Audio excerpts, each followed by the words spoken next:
Hello everyone, welcome to our first topic real number. इस chapter में से 5 से 6 नंबर का क्वेश्चन आपके बोर्ड्स के एग्ज़ाम में ज़रूर पूछा जाता है।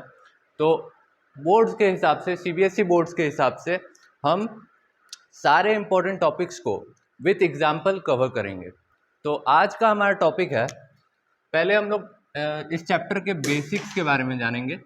इस चैप्टर के स्टार्ट होने से पहले हमें कुछ बेसिक नॉलेज होना चाहिए। उसके बाद हम लोग फैक्टर्स और मल्टीपल्स के बारे में जानेंगे।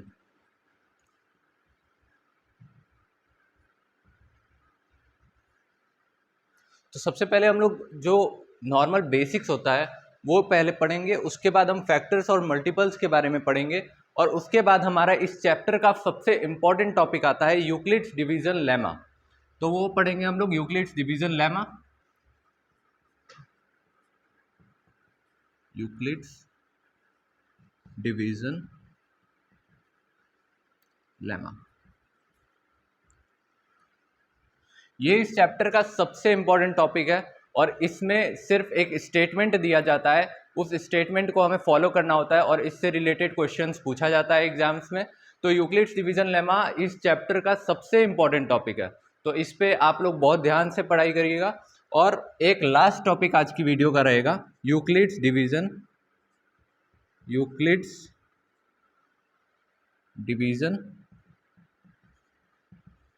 एल्गोरिदम।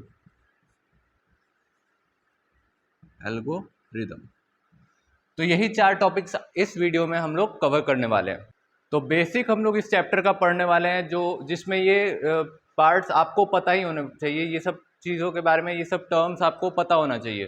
पहला नंबर है नेचुरल नंबर्स। नेचुरल नंबर्स क्या होते हैं? All counting numbers are called natural numbers. जो भी संख्या है जिसको हम लोग काउंट कर सकते हैं वो कहलाती है नेचुरल नंबर्स। जैसे कि उसमें आता है, और जो नेचुरल नंबर है वो 1 से स्टार्ट होता है, तो 1 2 3 4, और जहाँ तक आप काउंट कर सकते हो इन्फिनिटी तक आप जितने भी नंबर्स काउंट कर सकते हो, 5476, ये जितने नंबर्स आप काउंट कर सकते हो ये सब नेचुरल नंबर्स की गिनती में आता है। सेकंड है हमारा whole numbers. Counting numbers along with zero are called whole numbers. मतलब कि काउंटिंग नंबर्स यानी कि ये सब तो नेचुरल नंबर है, टिल इन्फिनिटी जाएगा ये, और उसमें अगर हम जीरो और ऐड कर दें तो उसको हम लोग कंबाइन करके होल नंबर्स कहते हैं। उसके बाद थर्ड पॉइंट है हमारा इंटीजर्स। इंटीजर्स क्या होता है? नेगेटिव नंबर, पॉजिटिव नंबर और जीरो, ये तीनों नंबर्स साथ में मिलकर के इंटीजर्स कहलाते हैं। ये देखिए, ये जो -5 -4 -3 -2 -1, ये टिल इन्फिनिटी माइनस में जाएगा, और ये जीरो से पॉजिटिव इन्फिनिटी तक जाएगा। ये सारे नंबर साथ में मिलकर के इंटीजर्स कहलाते हैं। और इंटीजर्स को हम लोग नंबर लाइन पे भी रिप्रेजेंट करते हैं, ठीक है? तो नंबर लाइन के बारे में भी आगे हम लोग पढ़ेंगे। रेशनल नंबर क्या कहलाता है? रेशनल नंबर होता है अगर कोई भी नंबर को हम p/q के फॉर्म में अगर रिप्रेजेंट कर सकते हैं, लिख सकते हैं, तो उसको हम लोग रेशनल नंबर कहते हैं। सॉरी, एग्जाम्पल के तौर पे 1/2 -57/97, 5/4, वैसे ही 2 3, क्योंकि इन सब के नीचे भी क्या होता है? 1 होता है। तो यहाँ पर p क्या हो गया? p की वैल्यू 2 हो गई, q की वैल्यू क्या हो गई? 1 हो गई। तो जितने नंबर्स को हम लोग p/q के फॉर्म में लिख सकते हैं वो कहलाता है हमारा रेशनल नंबर। उसके बाद इर्रेशनल नंबर क्या होता है? ठीक इसका उल्टा, कि जिस नंबर को हम p/q के फॉर्म में नहीं लिख सकते हैं उसको हम लोग कहते हैं इर्रेशनल नंबर। जैसे कि √2, जैसे कि पाई की वैल्यू क्या होती है? 3.14 कुछ करके आगे तक होती है। तो इसको भी हम लोग p/q के फॉर्म में एग्जैक्ट नहीं लिख सकते, इसलिए ये कहलाता है इरेशनल नंबर। आगे आपको क्वेश्चन भी पूछेगा कि √2 क्यों एक इरेशनल नंबर है, √3 क्यों एक इरेशनल नंबर है। वो सारे क्वेश्चंस हम इस चैप्टर में कवर करेंगे आगे। लास्ट है हमारा, जो कि मेन टॉपिक है हमारा, रियल नंबर। रियल नंबर क्या होता है? Rational number and irrational numbers are together called real numbers. यानी रेशनल नंबर और इरेशनल नंबर को साथ में हम जब कंबाइन करके कहते हैं तो वो सब रियल नंबर्स कहलाता है, ठीक है? तो अब हम लोग पढ़ेंगे फैक्टर्स के बारे में। तो फैक्टर्स क्या होता है? फैक्टर्स किसी भी नंबर को, कोई भी नंबर अगर एग्जैक्ट डिवाइड कर देता है सच दैट वहाँ पर रिमाइंडर 0 आता है, उसे हम लोग कहते हैं फैक्टर उस नंबर का। जैसे कि 4 एक नंबर है, मान लीजिए 4 एक नंबर है, इसको कौन सा नंबर कंप्लीटली डिवाइड कर देगा, एग्जैक्ट डिवाइड कर देगा, तो उसमें आता है 1, 2 और 4। 3 क्या इसको कंप्लीटली डिवाइड कर रहा है? नहीं कर रहा है, तो 3 इसका फैक्टर नहीं होगा। तो 1, 2 और 4 इसका फैक्टर होगा। कोई भी नंबर होता है उसमें मिनिमम 2 फैक्टर्स होते ही हैं, एक तो 1 होगा और दूसरा वो नंबर खुद होगा। तो ये कोई भी नंबर का 2 फैक्टर होता है। इसी टॉपिक में एक टर्म आता है प्राइम नंबर। प्राइम नंबर मतलब मिनिमम अगर दो फैक्टर होता है किसी नंबर का मिनिमम, तो जो भी नंबर्स है, जिस भी नंबर का सिर्फ दो फैक्टर होगा उसे हम लोग प्राइम नंबर कहेंगे। सिर्फ 2 फैक्टर होना चाहिए।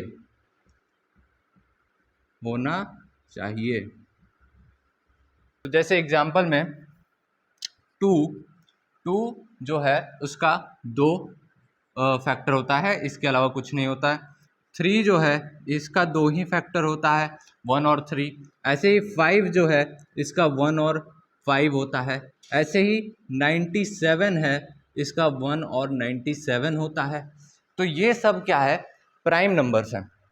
प्राइम नंबर्स क्या होते हैं? जिनके सिर्फ 2 ही फैक्टर्स होते हैं, 1 और द नंबर इटसेल्फ।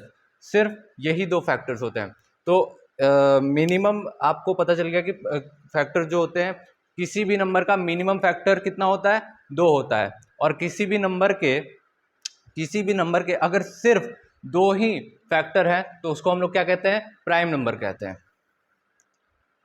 अब उसके बाद आता है कंपोजिट नंबर। कंपोजिट नंबर मतलब कि अगर हमने प्राइम नंबर की बात कर ली तो प्राइम नंबर के अलावा जितने भी नंबर्स हैं वो सब कहलाते हैं कंपोजिट नंबर। कंपोजिट नंबर क्या होता है? कंपोजिट नंबर जो जितने भी प्राइम नंबर को छोड़ करके जितने नंबर्स होते हैं वो कंपोजिट नंबर कहलाते हैं। कंपोजिट नंबर क्या होता है कि 2 से ज़्यादा फैक्टर्स जितने नंबर्स के होते हैं वो कंपोजिट नंबर कहलाता है। जैसे कि 4, अभी हमने 4 की बात की थी कि इसके 1, 2 और 4 ये 3 फैक्टर्स होते हैं। यानी कि अगर 1 को 4 से मल्टीप्लाई करोगे तो 4 आ जाएगा डायरेक्टली। यहाँ से 2 को 2 से मल्टीप्लाई करोगे तो डायरेक्टली 4 आ जाएगा। 3 इसका फैक्टर नहीं है क्योंकि 3 में रिमाइंडर आता है, रिमाइंडर 0 होना चाहिए क्योंकि फैक्टर की हम लोग बात कर रहे हैं। 4 को अगर हम 1 से मल्टीप्लाई करेंगे तो 4 आ जाएगा। तो जितने भी नंबर्स हैं उनका फैक्टर्स अगर 2 से ज़्यादा है तो फिर वो कहलाएगा कंपोजिट नंबर। टॉपिक है मल्टीपल्स। मल्टीपल्स क्या होता है? किसी भी नंबर को आप कोई भी नंबर ले लीजिए इस दुनिया में, किसी भी नंबर को अगर मैं किसी दूसरे नंबर से मल्टीप्लाई करूंगा, मान लीजिए 1 से किया, 2 से किया, वो उसका मल्टीपल कहलाएगा, पहले नंबर का मल्टीपल कहलाएगा। जैसे कि मान लीजिए कि मेरे पास नंबर है कोई 5, उसको मैंने 1 से मल्टीप्लाई किया, 5 इंटू 1 अगर मैंने किया तो 5 इंटू 2 15। ये सब जितने भी नंबर्स है, 5 हो गया, 10 हो गया, 15 हो गया, 5 इंटू 20 100 हो गया, ये सब क्या है? 5 का मल्टीपल कहलाता है। यानी कि कोई भी नंबर को हम लोग अगर 1, 2, 3, 4 किसी भी नेचुरल नंबर से मल्टीप्लाई करते हैं तो वो उसका मल्टीपल उसका रिजल्ट जो आता है वो पहले नंबर का मल्टीपल कहलाता है। अब हम लोग HCF और LCM के बारे में जान लेते हैं क्योंकि हमने फैक्टर्स और मल्टीपल्स के बारे में पढ़ लिया। तो अब हम लोग HCF और LCM के बारे में जानेंगे। मान लो तुम्हारे पास 2 नंबर दिया हुआ है, A और B।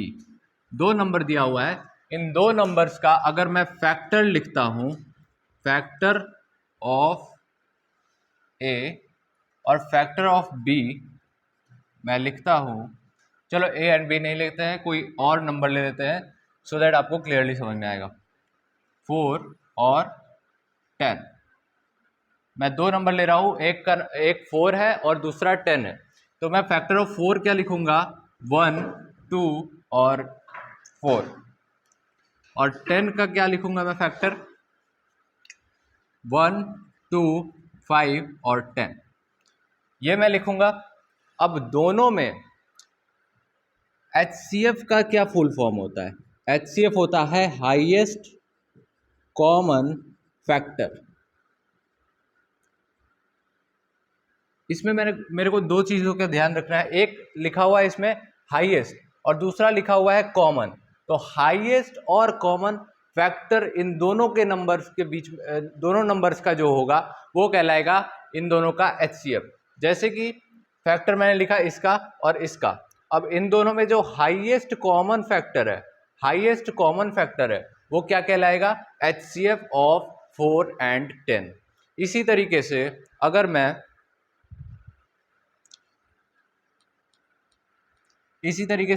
अगर मैं इनका मल्टीपल लिखूं, इनका मल्टीपल लिखूं और वो मल्टीपल्स जो होंगे, जो लोवेस्ट इनका कॉमन मल्टीपल आएगा वो हमारा LCM कहलाएगा। LCM निकालने का एक तरीका भी होता था कि इसका मैं कैसे करूं, 4, 10, तो ये हमारा क्या होता है, इनको, इन तीनों नंबर्स को हम मल्टीप्लाई करते हैं आपस में, तो यहाँ पर LCM निकल करके आता है 2 × 2 × 5 दैट इज इक्वल्स टू 20। ठीक है, क्या होता है, 4 का मैं अगर मल्टीपल लिख रहा हूँ यहाँ पर, मान लीजिए 4 का मल्टीपल क्या होता है, 8 होता है, 12 होता है, 16 होता है, 20 होता है। वैसे ही 10 का और आगे भी, मतलब 24, 28 आगे बहुत सारा होता है। तो 10 का अगर मैं लिखूं तो 10 होता है, 20 होता है, 30 होता है। तो जो भी इसका लोएस्ट कॉमन मल्टीपल आता है उसी को हम लोग LCM कहते हैं। इन दो नंबर का LCM यहाँ पर 20 हो जाएगा। अब हम आते हैं इस चैप्टर के सबसे important topic Euclid's division lemma पे। यूक्लिड्स डिवीजन लेमा क्या है, सिर्फ एक स्टेटमेंट है, ध्यान से देखना ये स्टेटमेंट क्या है। Euclid's division lemma states that for any two positive numbers a and b, there exists another numbers q and r such that a equals to bq plus r, such that a equals to bq plus r, such that r जो है वो, r जो है क्या है, 0 से बड़ा है या 0 के बराबर है और b से छोटा है। यानी कि जो r है ना, ये r है, ये b से तो छोटा है, r b से, r क्या है, b से छोटा है, और r जो है वो 0 से बड़ा होगा, या 0 भी हो सकता है, या 0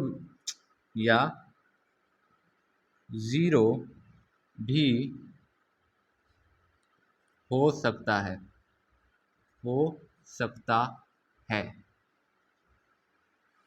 तो कहता क्या है कि इस for any two positive numbers a and b, a और b के लिए कोई भी दूसरा दो नंबर q और r एग्जिस्ट करता है, सच दैट a जो है वो bq प्लस r के बराबर है।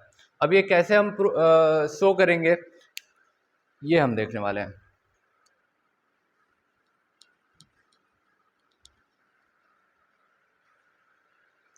मान लो कि हमारे पास एक नंबर है 4 और दूसरा नंबर है हमारे पास 2।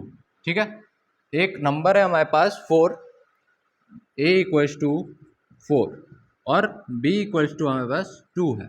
ठीक है, तो इन दोनों नंबर में अगर हम यूक्लिड्स डिवीजन लेमा के स्टेटमेंट को चेक करें तो क्या होता है कि 4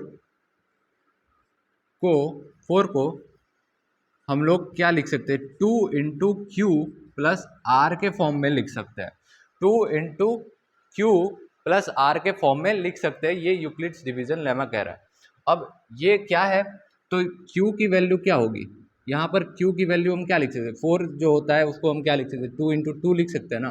तो देखो यहाँ पर q की वैल्यू क्या हो गई, q की वैल्यू हो गई हमारे 2, और r की वैल्यू क्या हो गई, r की वैल्यू हो गई हमारी 0। तो यूक्लिड्स डिवीजन लेमा के का जो स्टेटमेंट है वो करेक्ट है बिल्कुल, कि कोई भी नंबर, मान लो कि 5 मैंने लिखा, 5 equals to 3q plus r, इस फॉर्मेट में लिखा मैंने। अगर मान लो कि a को मैं 5 ले रहा हूँ और b को मैं कोई नंबर 3 ले रहा हूँ, तो यहाँ पर मैं अगर इस फॉर्मेट में लिखूँ तो क्या होगा, q की वैल्यू कुछ, मैं अगर 5 को लिखूंगा तो 5 इक्वल्स टू 3 इंटू 1 प्लस 2 आएगी, तो q की वैल्यू यहाँ पर क्या हो गई, 1 हो गई, और r की वैल्यू यहाँ पर क्या हो गई, 2 हो गई। तो ये जो है q एक नंबर आता है, एग्जिस्ट कर रहा है, ठीक है। r की वैल्यू क्या है, 2, तो r भी एक नंबर एग्जिस्ट कर रहा है, यहाँ पे r की वैल्यू 0 है। और ये भी हमें कंडीशन पता होनी चाहिए कि r जो है वो 0 भी हो सकता है, 0 से बड़ा भी हो सकता है, और पर लेकिन वो नंबर b से बड़ा नहीं होना चाहिए, जैसे ये नंबर 3 से बड़ा नहीं होना चाहिए, और ये नंबर जो है ये 2 से बड़ा नहीं होना चाहिए, यहाँ पे r की वैल्यू 2 से बड़ी नहीं होनी चाहिए। तो ये था हमारा यूक्लिड्स डिवीजन लेमा। इसका ज़रूरत पड़ता है HCF वगैरह फाइंड करने में, उस टाइम इसकी ज़रूरत पड़ती है। अब हम आते हैं अपने नेक्स्ट टॉपिक पे, जिसका नाम है Euclid's division algorithm. Euclid's division algorithm कुछ नहीं है, यूक्लिड्स डिवीजन एल्गोरिदम क्या है, एक टेक्निक है, technique to find HCF, to find HCF of 2 और more numbers. Euclid's division algorithm क्या है, टेक्निक है to find HCF bit of 2 और मोर नंबर्स। जैसे मान लीजिए कि मेरे पास दो नंबर है, एक नंबर है मेरे पास 20 और दूसरा नंबर है मेरे पास 15। तो मैंने दो नंबर लिया, अब इन दोनों नंबर्स को मेरे को इन दोनों नंबर्स का क्या फाइंड करना है, मेरे को इन दोनों नंबर्स का HCF फाइंड करना है। तो मैं क्या करूँगा, इसमें जो छोटा वाला नंबर है 15 जो है इसको मैं बाहर रखूँगा और 20 को मैं अंदर रखूँगा, ठीक है। 15 जो है उसको मैं बाहर रखूँगा, 20 को मैं अंदर रखूँगा। 15 डिवाइज़र हो जाएगा, 20 यहाँ पर डिविडेंड हो जाएगा। तो 15 को मैं यहाँ पर 1 लिखूँगा, क्वेश्चन मेरा 1 आ जाएगा, तो यहाँ पर 15 यहाँ पर रिजल्ट आ जाएगा, और लास्ट में रिमाइंडर बच जाएगा 5। अब 5 को मैं डिवाइड करूँ, 5 से मैं डिवाइड करूँगा वापस 15 को, तो यहाँ पर 3 हमारा क्वोशंट आ जाएगा, और यहाँ पर 15 हमारा रिजल्ट आ जाएगा, और रिमाइंडर यहाँ पर हमारा 0 आ जाएगा। तो ये हमारा एक मेथड है, इसी को हम लोग यूक्लिड्स डिवीजन एल्गोरिदम कहते हैं, सच दैट ये इस फॉर्म में प्रोसीड होता है आगे, ठीक है। अब मैं यहाँ पर यूक्लिड्स डिवीजन लेमा को चेक करना चाहता हूँ। यूक्लिड्स डिवीजन लेमा को अगर मैं चेक करना चाहता हूँ कि क्या इस जगह पर भी वो स्टेटमेंट करेक्ट है क्या, तो ये यहाँ पर हमारा ए क्या हो जाएगा, 15 हो जाएगा हमारा ए, यहाँ पर बी क्या हो जाएगा हमारा, सॉरी 20 हमारा ए हो जाएगा, किसी को भी ए किसी को भी मान लो, लेकिन पूरा फॉर्म वही होना चाहिए। बी हमारा 15 हो जाएगा, ये हमारा क्वोशंट है क्यू हो जाएगा, ये हमारा रिमाइंडर है आर हो जाएगा, ठीक है। तो अगर मैं लिखूँ यहाँ पर a equals to b q plus r, यही था हमारा यूक्लिड्स डिवीजन लेमा, इसी से हमें याद रखना था। तो यूक्लिड्स डिवीजन लेमा क्या यहाँ पर फॉर्म कर रहा है, क्या यहाँ पर वो एप्लीकेबल है क्या, वो देखते हैं। तो ए हमारा क्या था, 20 था, तो 20 को मैंने लिखा, बी हमारा 15 था, तो 15 को मैंने लिखा, 15 इंटू 1 प्लस आर का वैल्यू क्या हो जाएगा 5, तो यहाँ पर 20 निकल करके आ रहा है, यानी कि यहाँ पर भी वो स्टेटमेंट करेक्ट है। इसमें भी सिमिलरली ये वाली चीज़ हमारी ए हो जाएगी, अगेन ये बी कहलाएगी, ये ए कहलाएगा, और ये कहलाएगा हमारा क्वोशंट, और ये कहलाएगा हमारा रिमाइंडर। यहाँ पर 0 होता है हालांकि, तो 0 हमारा कहलाएगा रिमाइंडर। तो सेकंड वाले के लिए हम क्या लिखेंगे, 15 इक्वल्स टू 5 इंटू 3 प्लस 0। बिल्कुल यहाँ पर भी वो चीज़ कवर हो रही है। तो मेरा जो यूक्लिड्स डिवीजन लेमा था, यूक्लिड्स डिवीजन लेमा जो था, पहली चीज़ तो यूक्लिड्स डिवीजन एल्गोरिदम यूज़ होता है HCF फाइंड करने के लिए। HCF फाइंड करने की एक टेक्निक होती है दो या दो से ज़्यादा नंबर्स की HCF फाइंड करने की। अब यहाँ पर जो हमारा यूक्लिड्स डिवीजन लेमा था वो क्या था,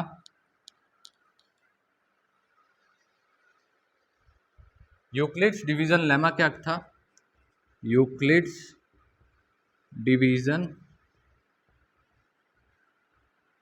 लेमा ये क्या था, A equals to BQ plus R।